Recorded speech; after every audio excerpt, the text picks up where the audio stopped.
The Forgotten Doll. I never believed in haunted objects until I found that old doll in the attic of my grandmother's house. It was a decrepit Victorian-era doll with cracked porcelain skin and hollow eyes that seemed to follow me as I moved. The moment I laid eyes on it, a shiver ran down my spine, but I couldn't tear my gaze away. Something about it drew me in, like it was calling out to me from the shadows of the past. My grandmother had passed away recently, and my family tasked me with clearing out her old house. The attic was the last place I had to sort through, and I dreaded the thought of rummaging through dusty boxes and forgotten memories. Yet little did I know, the real horror awaited me there. As I reached out to grab the doll, a chill swept through the air, sending goosebumps cascading over my skin. Ignoring the ominous feeling creeping up my spine, I picked up the doll and examined it closely. Its once vibrant dress was now faded, and its delicate features marred by time. Despite its worn appearance, there was an undeniable aura of malevolence emanating from it. I decided to take the doll downstairs, intending to throw it away with the rest of the junk. But as I descended the creaky staircase, a sense of unease settled in the pit of my stomach. It felt as though the doll's gaze was boring into my very soul, urging me to keep it close. That night, as I lay in bed, I couldn't shake the feeling of being watched. Every creak of the floorboards, every whisper of the wind outside, felt like the doll's presence looming over me. I tried to push the thoughts away, attributing them to my overactive imagination, but deep down, I knew there was something sinister about that doll. The next morning, I awoke to find the doll sitting at the foot of my bed, its lifeless eyes fixed on me. My heart raced as I scrambled out of bed, unable to comprehend how it had gotten there. I must have left it downstairs, I thought to myself, trying to rationalize the situation. But as the days passed, the doll seemed to defy logic, appearing in places I knew I hadn't put it. It would show up on the kitchen counter one moment, then on the living room couch the next. No matter how many times I tried to get rid of it, it always found its way back to me, like a relentless specter haunting my every move. As the doll's presence grew more oppressive, strange things began to happen around the house. Objects would go missing, only to reappear in the most unlikely of places. I would hear whispers echoing through the halls, faint and muffled, yet unmistakably sinister. I tried to confide in my family about the doll's peculiar behavior, but they dismissed it as nothing more than a figment of my imagination. They couldn't see what I saw, couldn't feel the icy grip of fear that clenched my heart whenever the doll was near. Desperate for answers, I turned to the internet, scouring forums and websites for any mention of similar experiences. That's when I stumbled upon a story that sent chills down my spine. It spoke of a cursed doll, passed down through generations, bringing misfortune to anyone who dared to possess it. Terrified yet determined, I knew I had to break the cycle before it was too late. With trembling hands, I gathered up the doll and made my way to the attic, the place where it all began. As I stood amidst the shadows, a sense of dread washed over me. But I knew I had to see this through to the end. With a heavy heart, I placed the doll back where I found it, sealing it away in the darkness of the attic once more. As I turned to leave, a cold gust of wind whispered through the air, carrying with it a faint voice that sent shivers down my spine. "Thank you," it said, a haunting echo of gratitude that chilled me to the bone. And in that moment, I knew that the curse had been broken, and the doll's reign of terror had finally come to an end. But even now, as I sit here recounting the events that transpired, I can't help but wonder if the doll's malevolent spirit still lingers, waiting for its next unsuspecting victim to unleash its horrors upon. And as the shadows lengthen and the night grows darker, I can't shake the feeling that somewhere, out there, the forgotten doll watches and waits.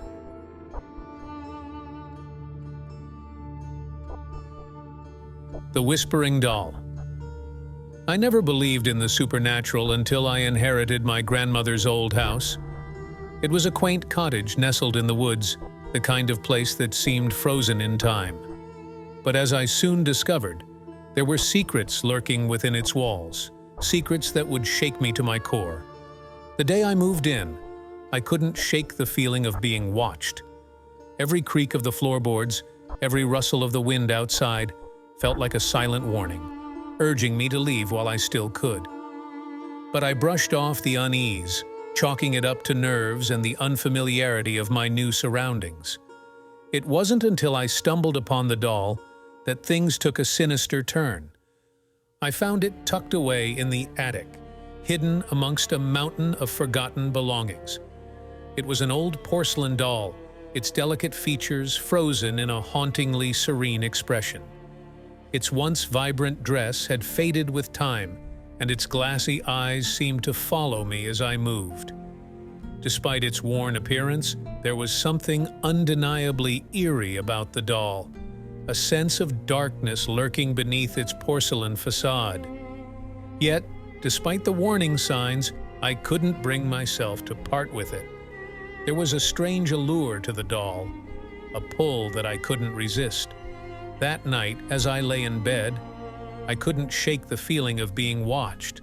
The air felt heavy, suffocating, as if the walls themselves were closing in on me. And then I heard it, a faint whisper echoing through the darkness, too soft to make out the words, but unmistakably sinister. I sat up, heart pounding in my chest, straining to catch the source of the sound, but as quickly as it had come, the whisper faded into silence, leaving me alone with my racing thoughts. As the days passed, strange things began to happen around the house. Objects would go missing, only to reappear in the most unlikely of places. I would wake in the middle of the night to find the doll sitting at the foot of my bed, its glassy eyes gleaming in the moonlight. I tried to brush off the occurrences, attributing them to my overactive imagination. But deep down, I knew there was something more sinister at play, something lurking in the shadows, waiting to reveal itself. One night, as I lay in bed, I heard the whispering again, louder this time, more insistent. It sounded like the voices of 100 souls, all speaking in unison, their words indecipherable yet undeniably malevolent. Terrified, I followed the sound, tracing it back to the attic where I had found the doll. The air was thick with anticipation as I pushed open the door, the darkness swallowing me whole. And there, in the center of the room, illuminated by the faint glow of the moon, stood the doll. Its porcelain skin seemed to glow in the darkness, its glassy eyes gleaming with a malevolent light. I reached out to grab it, a sense of dread washing over me. But as my fingers closed around its delicate frame, a searing pain shot through my hand, causing me to recoil in horror. The doll's eyes seemed to glow brighter as it whispered in a voice that was not its own, a voice that echoed with the anguish of 1,000 lost souls. "Release me," it pleaded, its words dripping with desperation. "Free me from this prison." But before I could respond, the doll's porcelain facade cracked and splintered, revealing a darkness that seemed to stretch on for eternity. And as I stared into its depths, I felt a cold hand wrap itself around my heart, squeezing tighter and tighter until I thought it would burst. With a scream, I hurled the doll across the room, watching in horror as it shattered into a million pieces upon impact. And in that moment, the whispering stopped, replaced by an eerie silence that hung heavy in the air. I fled the attic, the echoes of the doll's screams still ringing in my ears, and as I stumbled out into the cool night air, I knew that I would never be the same again. For in that attic, amongst the shadows and the whispers, I had come face to face with a darkness that defied explanation, a darkness that would haunt me for the rest of my days.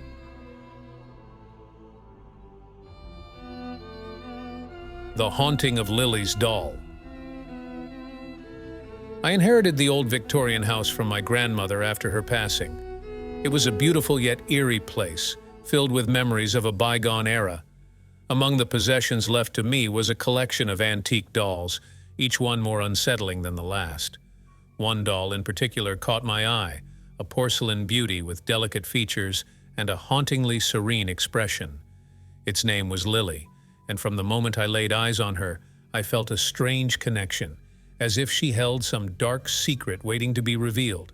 I placed Lily on a shelf in my bedroom, where she watched over me with her glassy eyes. At first, everything seemed normal, but as the days passed, strange things began to happen.